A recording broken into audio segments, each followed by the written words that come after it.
Bonsoir. Voilà, sur Yeshiva Azoum, Beruchim Abaïm. C'est toujours un immense plaisir d'être avec vous. Merci d'être ensemble tous les jeudis soirs depuis, je ne sais plus, 3 ans, 4 ans. Baruch Hashem, Yiratzon Kakadosh Baruchu. Il nous donne les kochot, la force, la santé.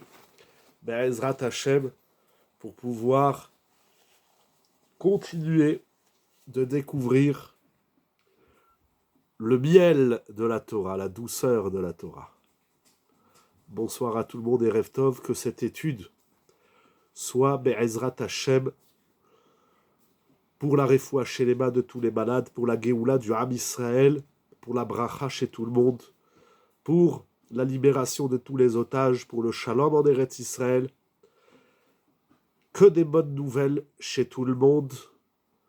En cette fin d'année 5784, on est à un tout petit peu plus de 2 semaines et demie avant Rosh Hashanah, qu'on n'entende que des bonnes nouvelles.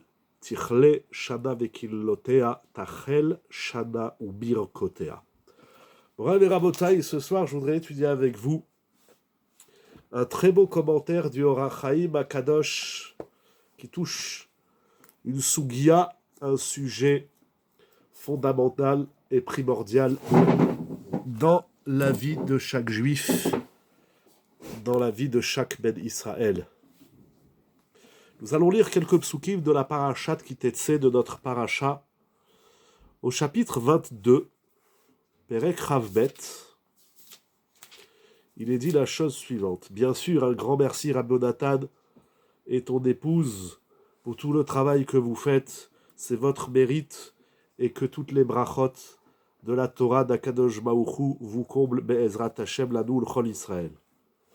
Au chapitre 22, Perek Ravbet, à partir, merci, chez vous aussi, à partir du Passouk Yud Gimel, donc 22, chapitre 22, verset 13. La Torah nous dit la chose suivante. On va d'abord lire les psukim. Ki kachi shisha uba elea usnea. Lorsqu'un homme épouse une femme, et voilà qu'il éprouve à son égard, à l'égard de son épouse, il éprouve de la haine.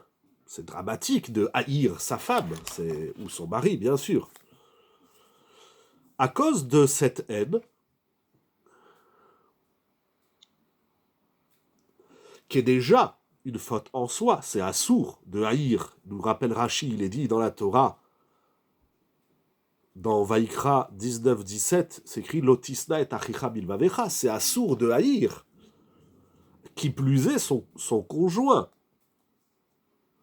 Donc, première faute, cet homme-là éprouve de la haine à l'égard de sa femme. Donc, il transgresse un commandement de la Torah. Où ça le conduit? La Torah nous parle d'un cas où Vesamla alilot dvarim veotsi alea shemra. Va'amar et aisha azot lakarti va'ekra velea velo matzatila betulim. Alors, la avera, la faute de la haine, le conduit à dire du lachon hara, de la médisance. De la médisance mensongère, donc du motzi shemra. Veotzi alea shemra. Ve'amar. Et qu'est-ce qu'il dit dans son motzi shemra? Il dit voilà que la femme que j'ai épousée, eh bien, je me rends compte qu'elle n'est pas Betula, elle n'est pas vierge.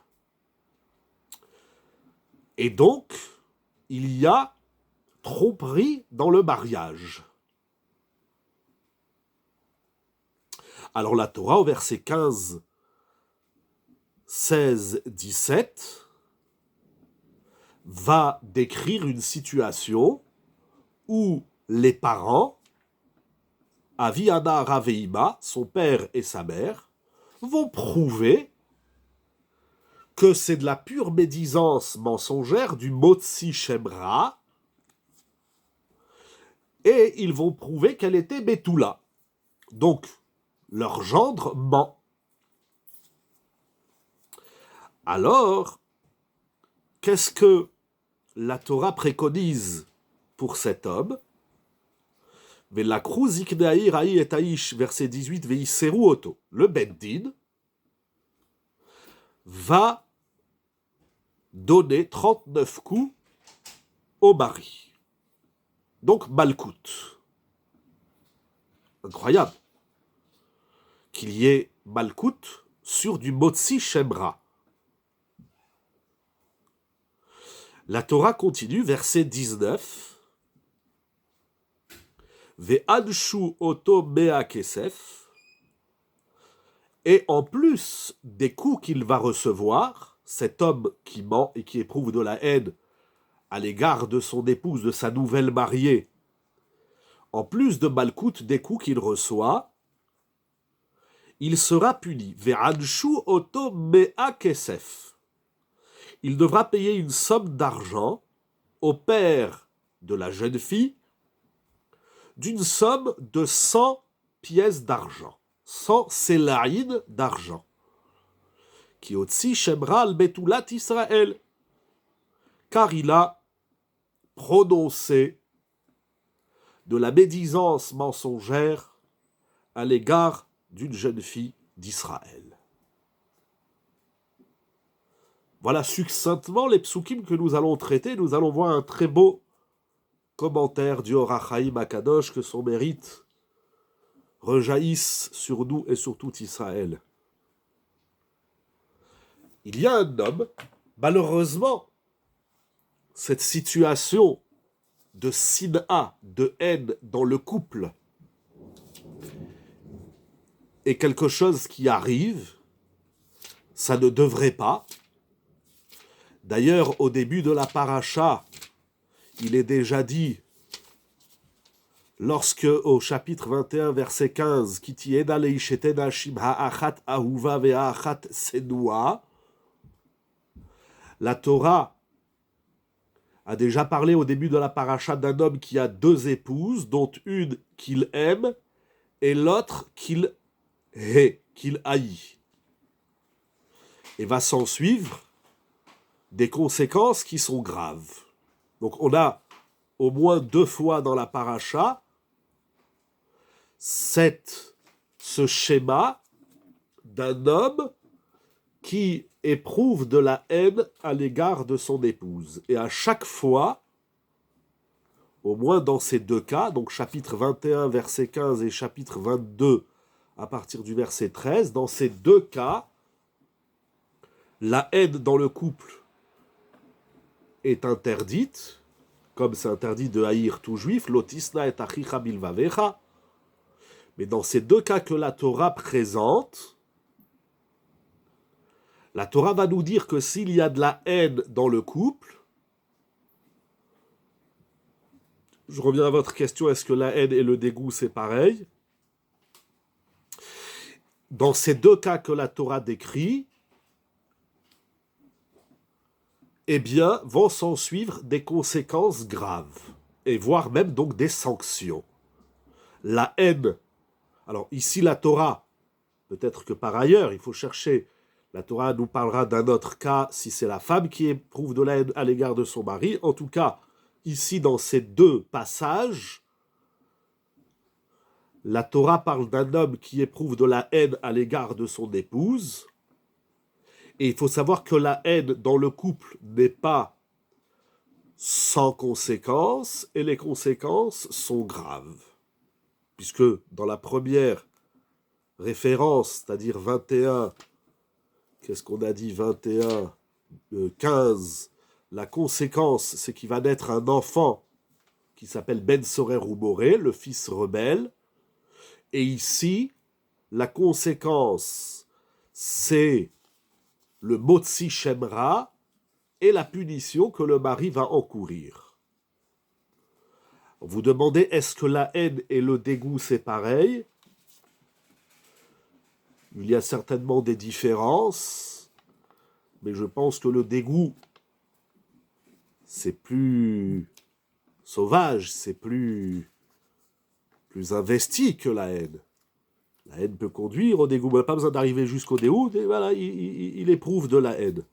On ne va pas expliquer pourquoi il éprouve cette haine. Il n'y a pas besoin d'expliquer, d'après Rachi en tout cas. Il fait une avéra, il transgresse, il dit je t'aime plus, voilà, je t'aime plus, je te hais. C'est très grave de haïr sa femme. Voilà, donc c'est incroyable que la Torah, dans la paracha de cette semaine, parle beaucoup du couple, mais la haine dans le couple, ce n'est pas quelque chose d'anodin, puisqu'il y a des conséquences qui sont graves. Ah, pourquoi ça a coupé? Donc, je disais, vous posez la question, est-ce que la haine et le dégoût, c'est pareil? Je ne sais pas. En tout cas, dans le dégoût, il y a de la haine. Dans la haine, il n'y a peut-être pas du dégoût. Bon, il faut bien voir les termes en français. Pourquoi laisser les conjoints arriver à de telles situations? La Torah ne préconiserait pas-t-elle une séparation? J'ai pas eu le temps de tout lire parce que ça reste vraiment 3 secondes. Lorsque vous envoyez des messages, essayez de le faire le plus court possible parce que chez moi, ça reste que quelques secondes. Donc, pourquoi ils en sont arrivés là? Une séparation en amont plutôt que d'amener des époux à de telles situations. Alors attention. Encore une fois, quelle est la motivation de cette haine? La Torah ne rentre pas dans cela. Alors, il y a une question à travers votre question, c'est-à-dire comment faire pour ne pas ressentir de la haine à l'égard de son épouse, à l'égard de son époux. Il y a peut-être moyen de rétablir en cours de route sans abîmer le couple. Alors, normalement, alors là vous êtes dans le Bedi'avad, c'est-à-dire a posteriori. Maintenant, il y a de la haine dans le couple, comment on fait? Mais en vérité, il faut faire le travail en amont, en l'échatrila. Normalement, il ne devrait pas y avoir de haine dans le couple. Du tout. Il y a des périodes où il y a plus d'amour, l'amour est plus intense, etc. Il y a des périodes un peu moins. Bon, chacun son travail. Oh.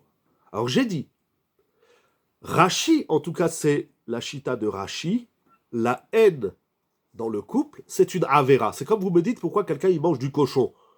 C'est à lui de trouver pourquoi il mange du cochon.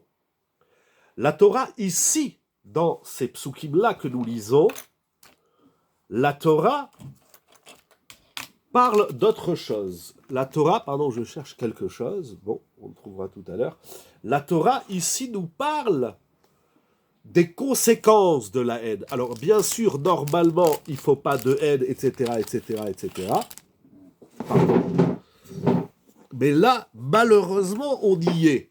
Et malheureusement, cette haine a eu des conséquences et des répercussions. Le travail à faire en amont pour qu'il n'y ait pas de haine, pour qu'il y ait... c'est un autre sujet. Ici, la Torah, elle est dans le pire. Il y a de la haine, le couple n'arrange pas, alors il va y avoir des conséquences lourdes et pénibles.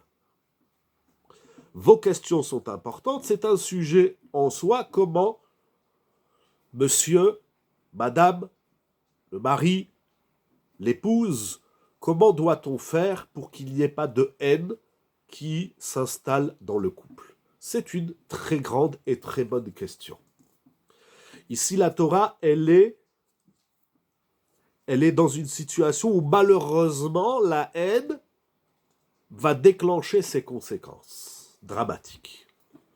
Ça, c'est le pshat avec vos questions, avec toutes les lois qui tournent autour du Motzi Shemra et de l'épouse haïe. Il y a, vous savez, dans la Torah, plusieurs façons de lire la Torah. Il y a le pshat, le drash, le remez, le sod. Et nous allons voir comment le Orach Chaim HaKadosh va lire notre pasouk. Alors je lirai quelques phrases en français, quelques phrases en hébreu. Oh. Et le Orach Chaim HaKadosh, je dois m'annuler pour que avoir de haine car j'ai de l'orgueil. Alors, je fais exprès de ne pas répondre à vos questions sur le sujet, parce que c'est pas le sujet. mais comprenez bien par rapport à vos questions. Comprenez bien. C'est comme si vous me dites, il y a une personne sur l'autoroute, elle a un bolide, une grosse bagnole, ou même une petite, peu importe. Et le type, il a fait du 330 km/h, il s'est pris un camion. Maintenant, on s'interroge, quelle va être sa sanction? Vous posez la question, mais qu'est-ce qu'on aurait pu faire pour qu'il fasse pas d'accident? Non mais, comprenez bien, c'est important, bien évidemment, vous avez raison, de régler les problèmes en amont. Je dirais même plus, d'éviter les problèmes en amont. Ça, c'est le top. Mais la Torah prévoit également une législation post-vice et avéra. C'est pas le tout de dire ça aurait été mieux comme ça ou ça aurait été mieux autrement. C'est important de dire que lorsque ça va pas bien, eh ben ça va trop loin. Est-ce que vous me suivez? Est-ce que vous comprenez ce que je dis? Est-ce que c'est clair? Vous demandez donc comment on fait pour sortir de la haine. La vraie question, c'est comment on fait pour ne pas y arriver. Donc il y a 3 étapes. Comment on fait pour ne pas arriver à la haine? Comment on fait pour en sortir? Et qu'est-ce qui se passe si on ne gère pas et on ne règle pas le problème? Ici, la Torah, elle est malheureusement dans une situation, et ça existe malheureusement, des couples qui se haïssent. La Torah veut nous montrer jusqu'où ça peut aller, cette haine ressentie dans le couple. Ok? Pourquoi des répercussions sur l'enfant qui est souvent pour rien? L'enfant a, j'ai envie de dire 100%, n'y est pour rien. Vous dites souvent. C'est pas souvent. Je pense même que l'enfant n'est jamais pour quelque chose dans l'histoire du couple. Ou alors il est un prétexte. Mais l'enfant, c'est l'enfant de ses parents. Et les parents, voilà, et les parents qui donnent la vie à l'enfant, qui l'ont mis au monde, ils vont lui donner aussi une culture, comme de l'argent, comme une société. L'enfant est le produit des parents, jusqu'à un certain âge. À partir d'un certain âge, l'enfant, il a son propre libre arbitre et il fait ses propres choix dans la vie. Il choisira entre le chinour, etc. C'est un investissement, l'enfant, et plus que ça, c'est un produit. Et au moins, jusqu'à la bar mitzvah et la bat mitzvah, il est le produit des parents. C'est comme si vous me dites, j'ai une fleur, je ne l'arrose pas, elle fane. Mais elle n'a rien fait, elle, pour faner. C'est vrai, mais elle dépend de moi. Si je ne l'arrose pas, et si je ne l'expose pas au soleil, etc., eh bien la fleur, elle va faner. Si j'ai un produit, je ne le mets pas au congélateur, eh bien il va avarier, il va pourrir, il va s'abîmer. Il n'a rien fait, le produit. C'est comme ça. Toute chose dans la vie, et a fortiori les enfants. Les conséquences que subit l'enfant, ce n'est pas obligatoirement parce qu'il a commis une faute ou parce qu'il a fait quelque chose qu'il ne fallait pas faire, mais l'enfant est le produit. D'ailleurs, regardez dans la Torah, la mitzvah d'avoir des enfants, de procréer, s'appelle Piria Verivia. Piria, ça vient du mot péri, qui veut dire fruit. C'est une mitzvah de fructifier. Un enfant, c'est un fruit, c'est un produit. On va, le temps avance, on va rentrer dans la lecture du Or HaChaim HaKadosh. Cette situation-là, dramatique, et je sens que vous êtes gênés, et c'est normal. On reçoit des couples, ou on connaît des couples, malheureusement, qui se déchirent, qui se haïssent. Le Shalom Bayit, comme on dit aujourd'hui, c'est un des sujets des plus délicats et malheureusement trop fréquents dans notre société. Alors, il faut aider les couples comme on peut, etc., etc. Il y a des spécialistes, des rabbinim et autres spécialistes dans le domaine. Il faut lire ce drame du Shalom Bayit, de la mésentente et de la haine dans le couple. Le Or HaChaim HaKadosh va l'étendre Dans un autre domaine, nous allons voir pourquoi la Torah autorise le divorce. Je vois que tout le monde veut parler du couple. Vous n'allez pas me laisser dire le Rahim Akadosh. Et à travers ce qu'on va dire, ça va répondre à toutes les questions, mais je vais quand même essayer de vous dire un petit mot. On peut répondre à votre question, pourquoi la Torah autorise le divorce de plusieurs manières. C'est un immense sujet. Si vous voulez, à l'occasion, on en parlera de façon plus sérieuse et plus précise. Mais d'abord parce que le couple, c'est pas une prison. Le couple, c'est pas un système où on s'enferme et on crève dedans. Bien sûr, le but du couple, c'est l'amour, c'est l'entente, c'est les projets, tout ce que vous voulez, c'est des grands sujets. Mais il faut savoir que non seulement que la Torah autorise le divorce, mais dans certains cas, c'est la fin du traité Gittin, la dernière Mishnah, si je ne me trompe pas, du traité Gittin, en tout cas c'est à la fin de la Masechet. Dans certains cas, la Torah préconise et encourage le divorce. Ne me demandez pas quand et comment et pourquoi, sinon on va passer la nuit sur ça. C'est pas que je ne veux pas, mais c'est pas le sujet, c'est vraiment Chava al-Azman. Donc avec un peu d'humour, c'est parce que le couple, c'est pas une prison. Mais, nous dit Rabbeinu Yerucham, je crois même sur la paracha de cette semaine, dans Da'at Torah, si je ne me trompe pas, c'est sur la paracha de cette semaine qu'il écrit ça. Le divorce, c'est pas un échappatoire. Le divorce, ce n'est pas parce qu'on est arrivé à un stade de lassitude dans le couple et donc on se quitte. Il nous dit, Rabbi Roucham, on ne divorce pas parce qu'on a des mauvaises midotes. Si on a des mauvaises midotes, eh bien on les travaille. Et il y a des moyens, sûrs et certains. Oui, il faut de la volonté, etc., etc. Mais le divorce, aujourd'hui le divorce, malheureusement, c'est comme prendre l'autobus. Et malheureusement, il y a beaucoup de dégâts. Il y a des gens qui ne veulent pas arranger leur couple. Il y a des gens qui n'y croient pas.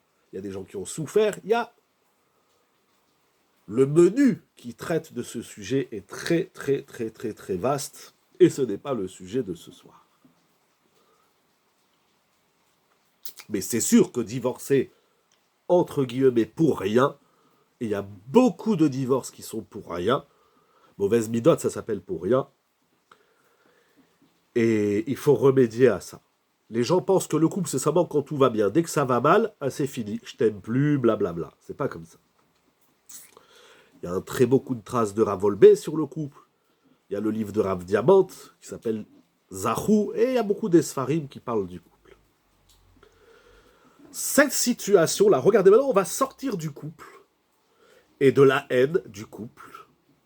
Et le Rachaim Akadosh va extrapoler cette situation dramatique que nous ressentons, que nous entendons, que nous sommes témoins. Comment un homme peut-il haïr sa femme? Comment une femme peut-elle, après 10 ans, 15 ans, 20 ans de mariage, ou d'autres contextes, ça nous choque. Sous la choupa, tout va bien, mais avec les années, malheureusement parfois avec les mois, le couple s'arrache, se dispute, se haït. Et c'est dramatique. Prenons, nous dit le Rachaim Akadosh, prenons cette situation, ce schéma de la haine d'un homme envers une valeur fondamentale.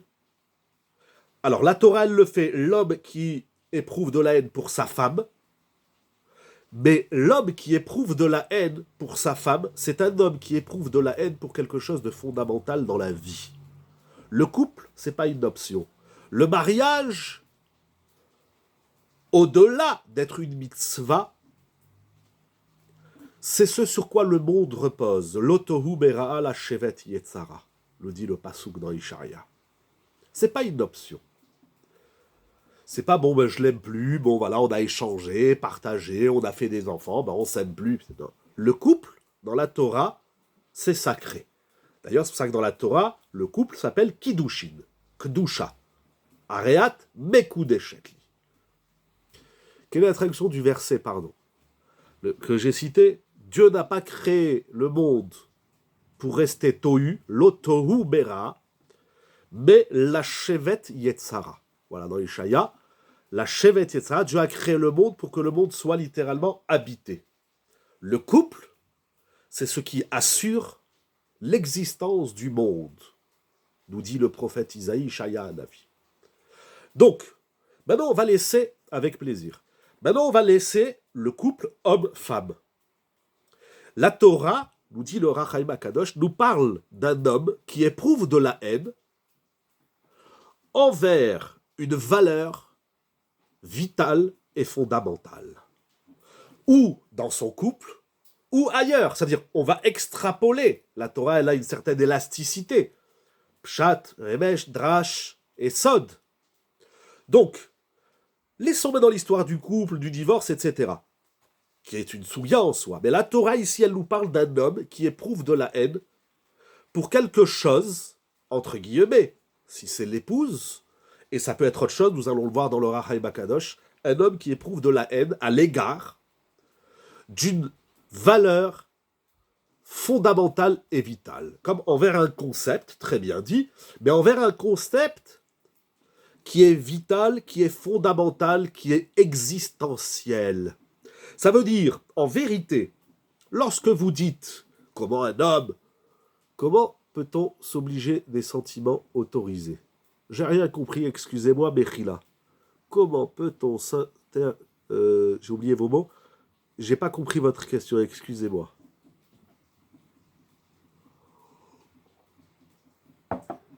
Si vous voulez la dire, comment peut-on s'obliger des sentiments? C'est quoi s'obliger des sentiments? La question, quoi? C'est-à-dire comment? Vous m'avez dit j'ai de la haine, et puis c'est tout. C'est une avéra. C'est une avéra. Rachid dit c'est une avéra. La haine n'est pas permise. C'est ça que je dis. Mais ne pas haïr, c'est une avéra de la Torah. C'est comme si vous me dites comment on fait pour pas manger du cochon. C'est une avéra. C'est une avéra. Rachid écrit avéra, goret avéra. C'est une avéra de haïr sa femme. C'est une avéra. Comment on fait pour faire Shabbat ou pour manger kasher ou les lois de la pureté familiale? Vous avez raison, de toutes les façons. Je dis juste, n'oublions pas qu'on ne parle pas ici seulement de midot, de vertu, de vice, etc., de traits de caractère. On parle ici d'une loi de la Torah. Alors vous demandez comment, vous posez à peu près la question du Eben Ezra. La Torah dit tu ne convoiteras pas. Mais comment on fait pour pas convoiter? C'est un sentiment inné chez l'être humain. C'est une très grande question. Vous avez une très grande question. C'est pour ça qu'il faut toujours juger bien son prochain, ça empêche de haïr. Encore une fois, oui, il y a de ça, dans les Kavzechut, il y a de ça. Vous êtes dans le comment fait-on pour ne pas haïr? Comment fait-on pour remédier à la haine? Comment fait-on pour ne pas haïr? Parce que des fois vous dites, l'autre j'ai de la haine. Toutes ces questions sont vraies. Je laisse le couple. Le Ohr HaChaim HaKadosh nous dit, vous voulez entendre le Ohr HaChaim HaKadosh? Mais toutes les questions et les idées que vous proposez ce soir, elles sont vraies, elles sont bonnes, elles sont encore à développer, bien sûr. Pardon que je ne les développe pas davantage, mais comprenons bien, vous n'êtes pas au bout du choc. Je m'explique. Soit on va dire, comment se fait-il qu'un homme éprouve de la haine pour sa femme, ou une femme pour son mari? Il faut s'intéresser au mécanisme de la haine. Haïr un concept, c'est se dissocier de la valeur. Vous rentrez, c'est juste aussi. Mais vous n'êtes pas au bout du choc. Ça veut dire que ça soit la question. Je résume vos remarques, vos questions, vos interventions de deux choses l'une. Ou c'est inadmissible qu'un homme éprouve de la haine pour sa femme, c'est grave. Ou vous vous demandez la question, mais comment ne pas faire tantôt dans certaines situations? C'est de ne pas avoir aimé. Il peut se passer des choses qui font qu'on n'aime plus. Bon, en tout cas, il y a deux possibilités au moins, deux perspectives. Soit on se dit, mais comment il en arrive à haïr sa femme? Donc on va chercher l'origine de la haine, le moyen de la réparer, etc. Soit on se dit, mais des fois, c'est impossible de ne pas haïr. Donc comment on va surmonter ou corriger ces sentiments? Mais vous n'êtes pas au bout de ce qui est choquant dans tout ça. C'est ce que je comprends à travers le Or HaChaim Akadosh. Il ne nous reste pas beaucoup de temps, Moraï et Rabotai. Je n'ai pas commencé le Or HaChaim. Alors on va dire 2 points du Or HaChaim. Ce qui est choquant, bien évidemment, un homme qui éprouve de la haine pour sa femme, c'est très grave. Mais comprenons bien que ce qu'il y a d'autant plus choquant, bien sûr, ils ont partagé, ils ont voyagé, ils ont traversé, tout ce que vous voulez. Mais c'est pas ça le pire. Le pire, c'est que cet homme, il éprouve de la haine, c'est suicidaire. Voilà, c'est ça qui est choquant. C'est que, on va pas dire machal, ça veut dire, c'est pas, bon, je l'aime plus, elle m'écoeure, elle me dégoûte ou je sais pas quoi. Non, mais là, tu es en train de haïr quelque chose qui fait ta vie. C'est vital. Le couple, c'est ça l'auto, Ubera, la chevet Yetzara, le passouk dans Ishaya. C'est comme si je dis, je déteste respirer. Exactement. Il éprouve la haine pour un élément fondamental, vital, existentiel. Si celui qui dit je déteste le couscous ou les pois chiches, bon, c'est pas grave, dans ta vie tu mangeras pas des pois chiches. Celui qui dit celui qui dit je sais pas moi le whisky ça m'écoeure. Bon ben tu peux vivre sans whisky. C'est pas grave, tu boiras autre chose dans ta vie. Il y a des choses dont la haine entre guillemets ou le dégoût ne touche pas quelque chose d'existentiel. Ce sont des options dans la vie. Secondaires. La sanction est en lien avec la vie. Oh, j'y arrive. C'est la deuxième partie du Or HaChaim. Je pouvais déjà le voir. Mais il y a, ça veut dire, il faut comprendre, vous avez raison, l'origine de la haine, d'accord, mais comment expliquer la toxicité? Y a-t-il la toxicité dans la vie?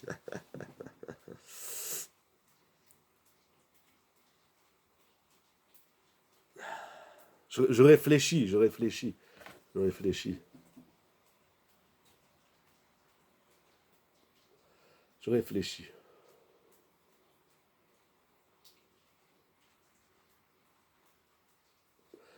réfléchis parce que je réfléchis parce qu'il faut réfléchir.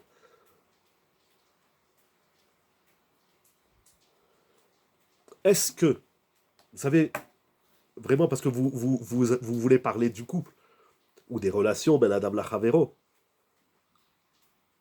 est-ce qu'un couple qui divorce, je pose une question avec tout le sérieux que cela exige, est-ce qu'un couple qui divorce, j'en fais pas une généralité à 100%, mais à 80-90% des couples qui divorcent, je vous assure, ils n'ont pas tout essayé, que ça soit à cause de monsieur, que ça soit à cause de madame, que ça soit à cause des deux, mais ils n'ont pas tout essayé pour redémarrer et reprendre une vie agréable et de bonheur dans leur vie. C'est ça que je veux dire. Il y a la toxicité,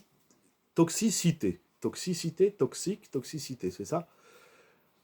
Ça veut dire, je veux pas parler du divorce, encore une fois, mais s'il y a de la violence physique, ras shalom, ça, il n'y a rien à faire. Et encore, mais bon, je peux entendre, bien des fois ça peut être dangereux. Il y a des hommes ou des femmes violents et violentes, ça on ne discute pas, on s'en va. Voilà. Mais je parle du couple lambda. On se dispute, on s'arrache, ah tu m'énerves, on se parle pas depuis 3 jours, c'est grave. S'il y a un problème chronique, alors, ça les rabbinim ou les spécialistes diront, le mariage est aussi déterminé par Akadosh Baruch. Si on part sur ce principe, alors il n'y a pas de haine dans le couple, et vous avez raison, c'est Akadosh Baruch qui fait les couples.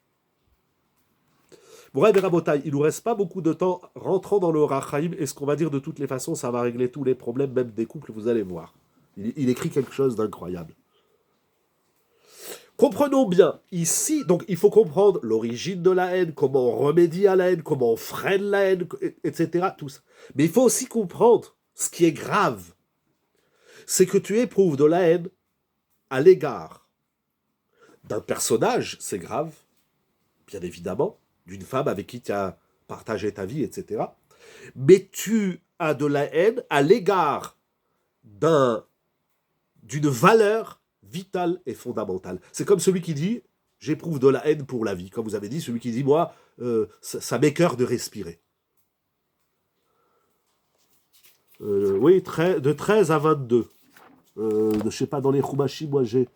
Il faut lire tout le Or HaChaim sur tous ces psukim. Alors, le Or HaChaim, regardez, on va avancer un petit peu parce qu'il est tard. Dibra Torah keneged bnei Adam gam bnei ish, asher chozrim penehem min Torah.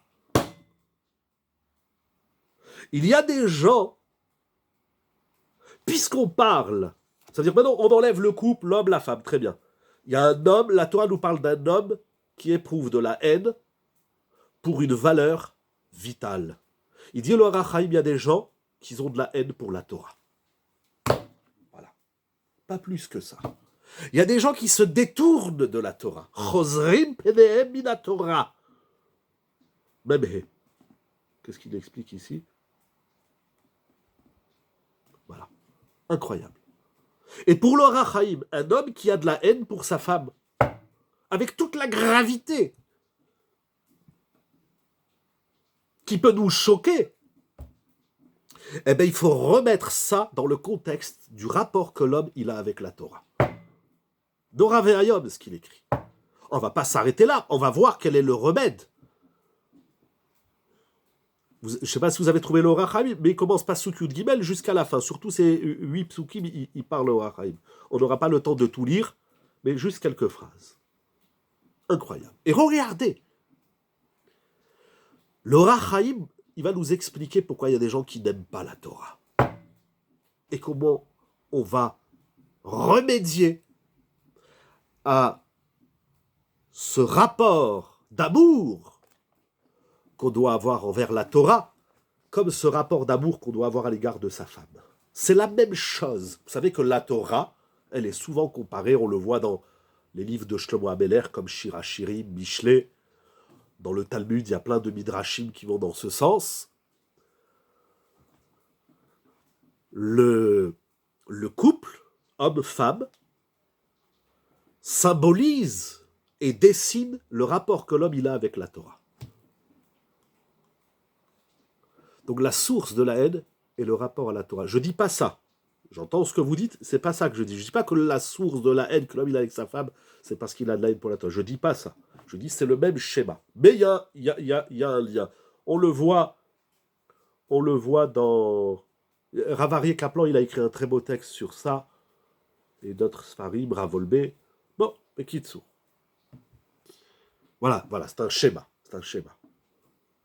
Mais c'est écrit, je ne sais pas si c'est le Harizal, j'ai oublié, mais c'est ramené dans les Sfarim que le rapport que l'homme il a avec sa femme, c'est le rapport qu'il a avec Dieu. Le parallèle que vous faites, il existe, mais c'est pas de ça que je parle. Ce soir, je le fais en schéma. Puisque la Torah nous parle d'un homme qui éprouve de la haine envers une valeur fondamentale, Rav Bregen aussi, il écrit, Rav Wolbe, il en parle aussi dans son Kuntras, très bien, il y a plein de mécorotes. Mais je crois que c'est le Harizal qui dit ça. La première fois que je l'ai lu, c'est dans un des livres de Rav Aryeh Kaplan. Je ne sais plus lequel, mais...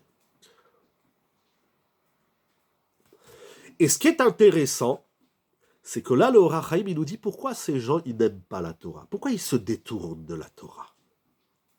Ils prétextent. Parce que vous savez, les gens qui éprouvent de la haine pour leur conjoint, ils vont l'expliquer. Comme s'il y avait un motif valable pour haïr sa femme. Chas v'shalom. Comme s'il y avait un motif valable pour se détourner de la Torah. Quel est ce motif? Keomram, parce qu'ils disent, ils prétextent, qui a yom katsar, lema shetzarich leishtadel ala michya. Ils disent, on n'a pas le temps d'aller étudier, il faut aller travailler pour subvenir à sa parnassa.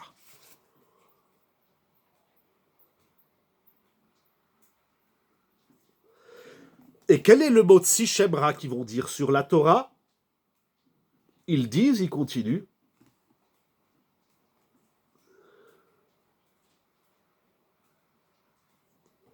lorsqu'on demande à ces gens là-bas, Tim'as Eshet Ne'urim, pourquoi tu éprouves? Alors, vous avez parlé tout à l'heure du dégoût, c'est intéressant, ici c'est écrit le dégoût. Pourquoi tu répugnes, pourquoi tu as de la haine envers la femme de ta jeunesse, c'est-à-dire la Torah? Quand on dit aux gens, pourquoi tu viens pas étudier la Torah? Vous verrez le texte, je n'ai pas le temps de tout le lire, il est très long, mais passionnant ce qu'il dit le Rachaim. Rachid dit que la haine mène à la calomnie. C'est ça que j'ai dit. La Avera de la haine, elle a des conséquences qui vont l'amener au Motzi Shemra. Maintenant, on va le faire dans la Torah. Quand on demande à ces gens, mais pourquoi tu éprouves de la haine envers la Torah? Pourquoi tu t'éloignes de la Torah?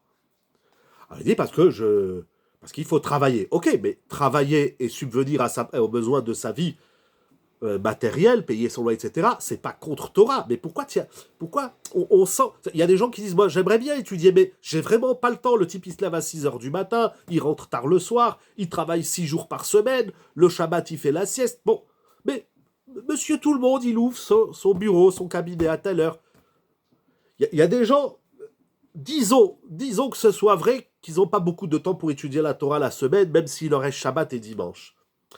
Mais il y a des gens, parfois soi-même, de toute façon moi je ne parle que pour moi-même, je partage avec vous l'idée ici du Rachaim Akadosh, il y a des gens qu'on sent qu'il y a quelque chose dans la Torah qui les écœure. La Tim'as Eshet Ne'urim. Et regardez ce qu'ils répondent. Beshiv, il répond, Ki en a Torah zana ou mefarneset.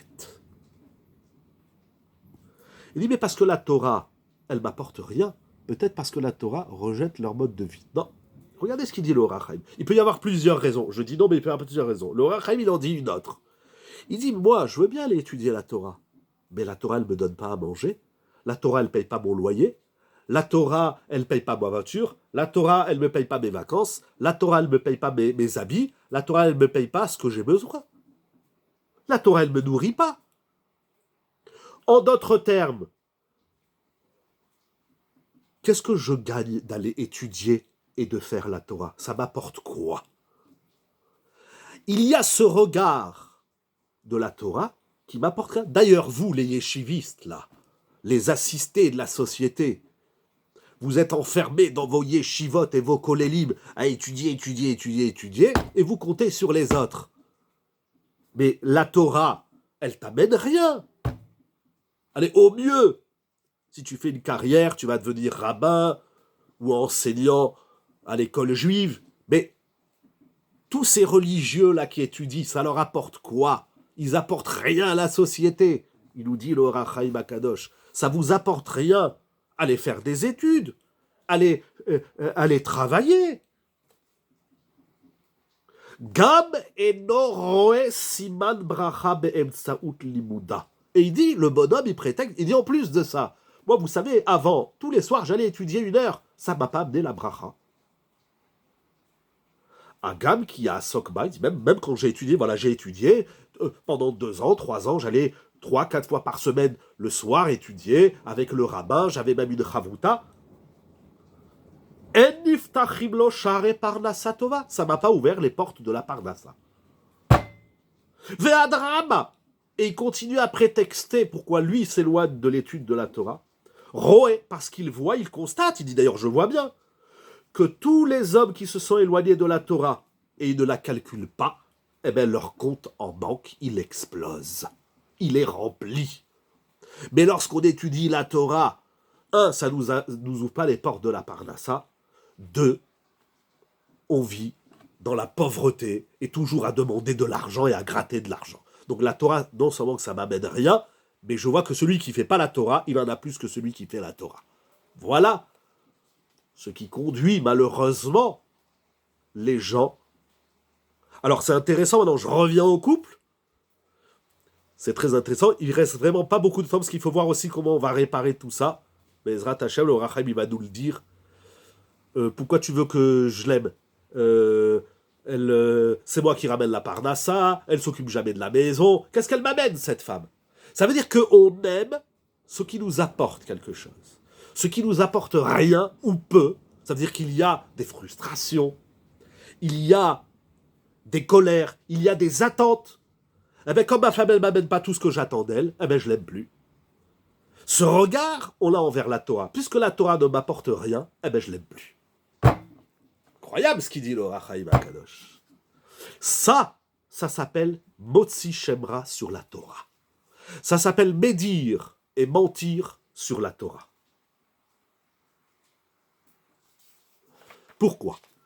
Pardon, je ne comprends pas. S'agit-il d'autres centrages de passer à côté de la source de vie? Alors, comment on va répondre à ça? Alors, le Rachaim, il va le refaire dans les psukim. Je reviens tout de suite à votre question.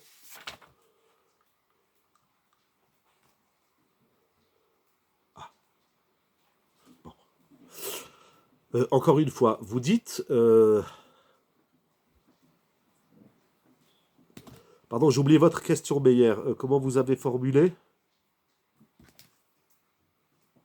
Je suis désolé, je vous fais travailler à renvoyer vos questions à chaque fois. N'hésitez pas, avec plaisir. Bon, je continue, mais si vous envoyez la question, Billy Leder, j'essaierai d'avoir un œil dessus. Ah. Autocentrage, passer à côté de la source de vie. C'est pas ça. Alors, vous avez raison, la Torah, elle s'appelle Chaim, Etz Chaim Hi. Oui, très bien. Très bien. J'essaie de comprendre ce que vous voulez comprendre. La Torah, c'est Etz Chaim. Mais c'est pas. Ça veut dire c'est Etz Chaim. Oui, c'est l'arbre de la vie. C'est l'arbre de la vie, mais la Torah, elle est la source de toute la bracha illimitée de l'homme. Ça veut dire que ces gens qui prétextent que la Torah, elle ferme les portes de la parnassa, elle rapporte rien, c'est un mensonge grotesque et c'est renier toute la Torah Kula. Maintenant, il faut se poser une question. Comment on obtient la bracha de la Torah? Comment? Le Rachaim Akadosh, il va nous dire. C'est vrai, il y a des gens qui font la Torah, qui étudient la Torah, ils n'ont pas la bracha, parce qu'il leur manque quelque chose. Il leur manque un ingrédient vital, existentiel dans la Torah. Le premier, je vais aller très vite, le Rachaim Akadosh, il dit c'est Bitul Torah. Tu as étudié une demi-heure tous les soirs. On te dit Chazak ou Baruch. Mais si tu pouvais étudier 45 minutes, donc tous les soirs, tu n'as pas étudié 45 minutes. Il faut une authenticité précise et correcte pour dire j'ai étudié tout ce que je pouvais étudier. Et si c'est vrai que tu ne peux pas étudier toute la semaine pour X raisons, le travail, la famille, il n'en reste pas moins qu'il reste le Shabbat et le dimanche. Et les vacances. Ça, c'est le premier point, mais je ne veux pas m'attarder sur le Bitul Torah. Chaque minute de Torah, vous savez, les Gdolim, notamment le Gaon de Vilna, il y a beaucoup de Gdolim qui faisaient ça. Chaque fois qu'il leur manquait un temps d'étude, ils l'écrivaient. Aujourd'hui, j'ai étudié, mais j'ai perdu 5 minutes. Ils écrivaient sur un carnet. Et avant Rosh Hashanah, en Elul, ils rattrapaient le temps qu'ils avaient perdu. Soyons honnêtes. Il faut être honnête. On ne peut pas se demander pourquoi la Torah, elle n'amène pas la bracha si on n'étudie pas la Torah, comme il se doit. Un juif, il doit connaître le Chumash, la Paracha. Il doit connaître la Mishnah. Il doit connaître la Halacha, les livres de Moussar, comme Sha'aret Tshuva, Mesilat Yesharim, etc. On ne peut pas se demander pourquoi on n'a pas la bracha si on ne fait pas la Torah. La Torah, c'est la bracha. Première lettre de la Torah, Bet, Bereshit. Pourquoi Bet? C'est écrit dans le Midrash Otiot et Rabbi Akiva, parce que Bet, c'est Baruch, c'est la bracha. Toute la Torah, c'est la bracha. Donc, premièrement, Bitul Torah. Combien de temps on passe à étudier la Torah? Et même les femmes qui sont dans l'absolu, on va dire, dispensées d'étudier la Torah, toute la bracha qu'une femme elle a, c'est combien de temps et comment elle encourage son mari à aller étudier la Torah. Lorsque je dis à un bonhomme, pourquoi tu ne viens pas étudier la Torah, il dit parce que ma femme, elle veut que je reste avec elle le soir. toi, tu n'as rien compris au couple et elle n'a rien compris à la vie.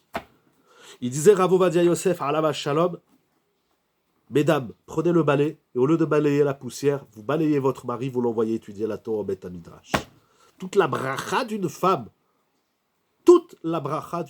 d'une épouse, c'est comment elle encourage son mari et ses enfants à étudier la Torah. Ça, c'est le premier point du Or HaChaim HaKadosh.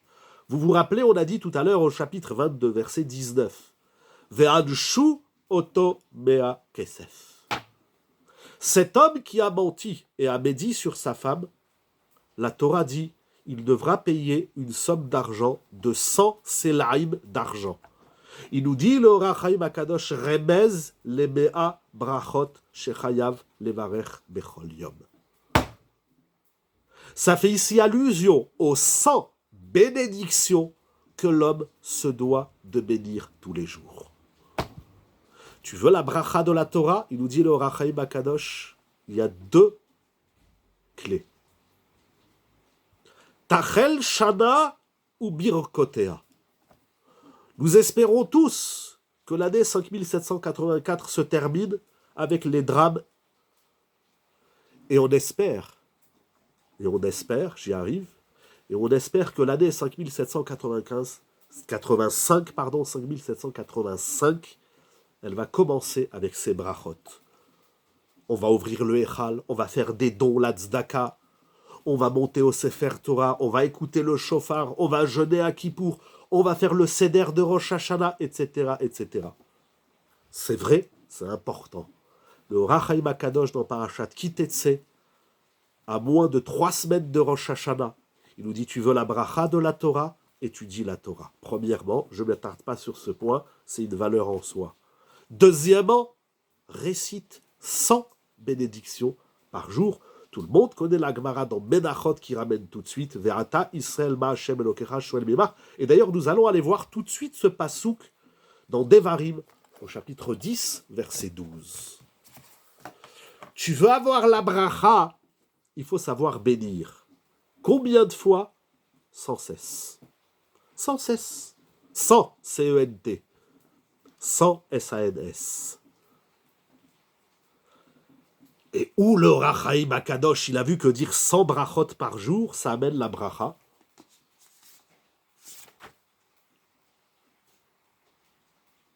Shechayav leishtadel leashlimam. Et même Shabbat, c'est intéressant car ces 100 brachot sont aussi, pardon, j'ai pas eu le temps de tout lire, excusez-moi, renvoyez le message. Dans les 100 du Mishkan qui renferment le concept de Adnout. Effectivement, ces 100 brachot, on les retrouve, il y a plusieurs allusions dans la Torah, mais on ne va pas parler du Mishkan. Je n'ai pas le Mishkan en tête avec les 100 brachot, c'est juste, comme ça il écrit là-bas, le Baal HaTurim. On va étudier, pour terminer ce soir, où c'est écrit dans la Torah qu'il faut faire 100 brachot par jour, et quel est le bénéfice de ces 100 bénédictions par jour.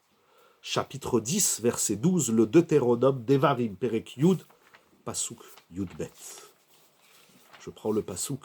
C'est incroyable ce qui est écrit dans ces psukim. On connaît cette Gemara, on connaît cette étude. On a dit Perek Yud, pasouk Yud Bet. Donc on est dans Parashat Ekev. Chapitre 10. Ve'ata Israël. Et maintenant Israël. C'est Moshe Rabbeinu qui parle à Israël. Y a-t-il des multiplicateurs des astuces pour augmenter le compteur 1 égale 2? Oui, les brachot. Les brachot sont des multiplicateurs de compteurs. Les 100 brachot, qu'on commence le matin avec Asher, Kideshanu, Bemizotav, et Tzivanu, Al-Netilat Yadayim, et qu'on termine le soir. 1 Sheakol égale Etz plus Adama. Qu'on commence le matin avec Al-Netilat Yadayim, et qu'on termine le soir avec la bracha du coucher, Birkat Ramapil, il y a 100 bénédictions.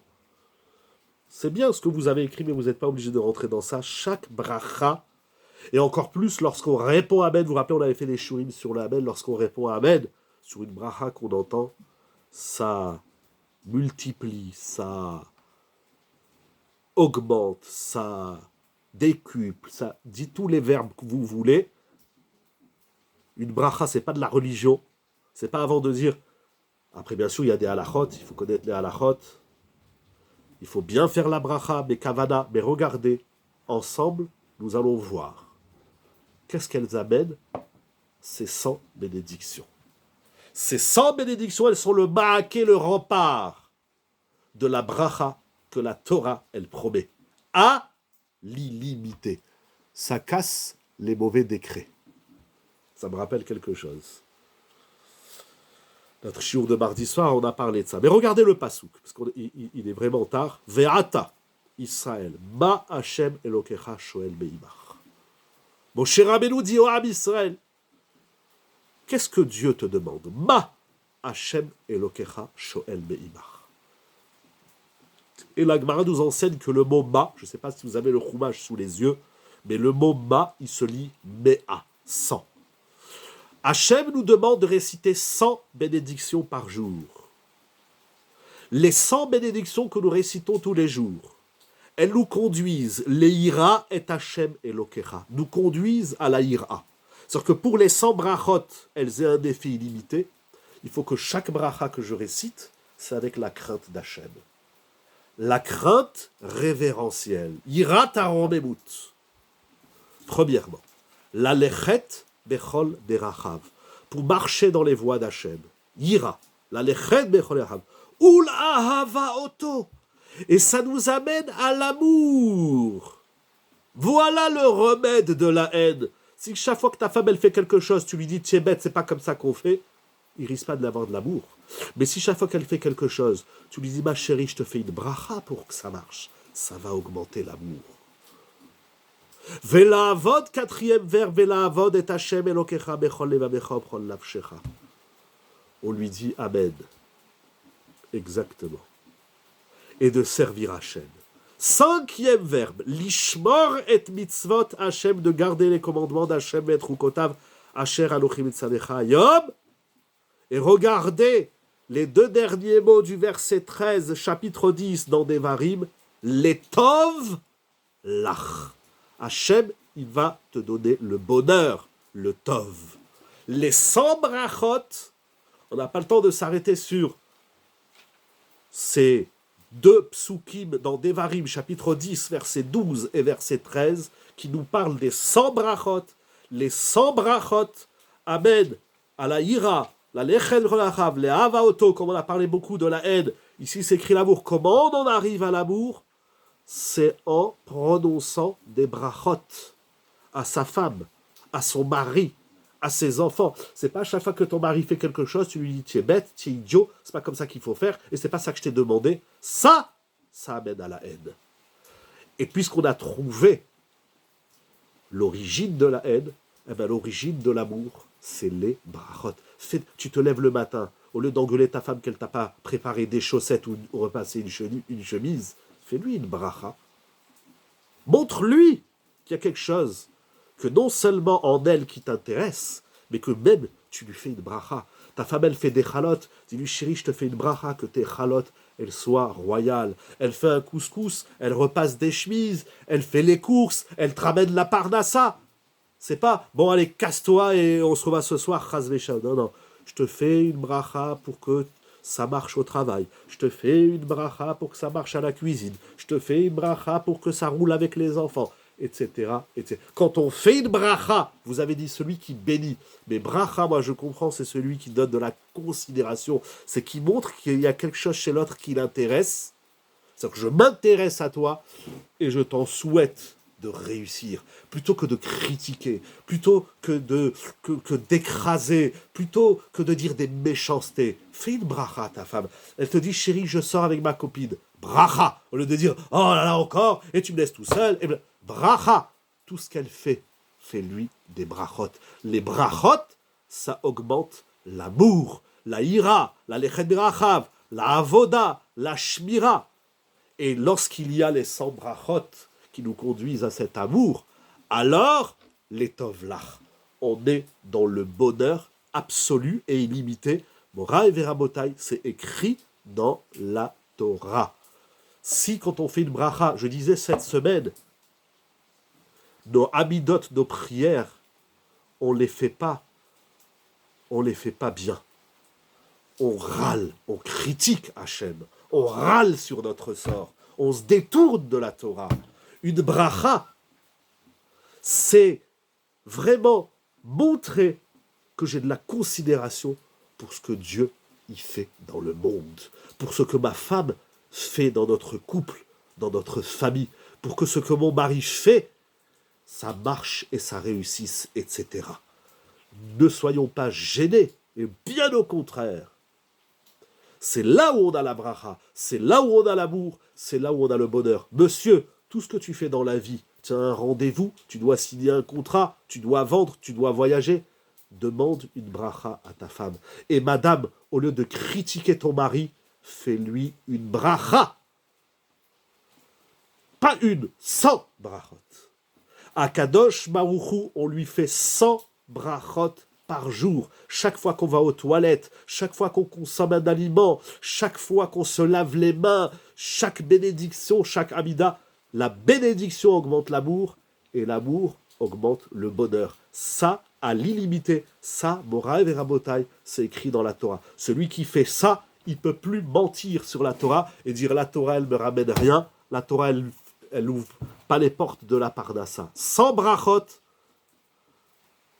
avec amour, avec considération profonde, ça ouvre toutes les portes du bonheur. C'est écrit dans la Torah. Ce que je vous souhaite, c'est sans brachot à l'illimité que se réalise en nous, pour le Ham Israël tout entier, pour tout un chacun, la santé, la Parnassa, des cascades encore plus abondantes que les cascades de nos quelques années, des cascades de brachot, les tovlach, qu'Akadosh Baruch Hu, il vous envoie, il nous envoie à nous et à tout le Ham Israël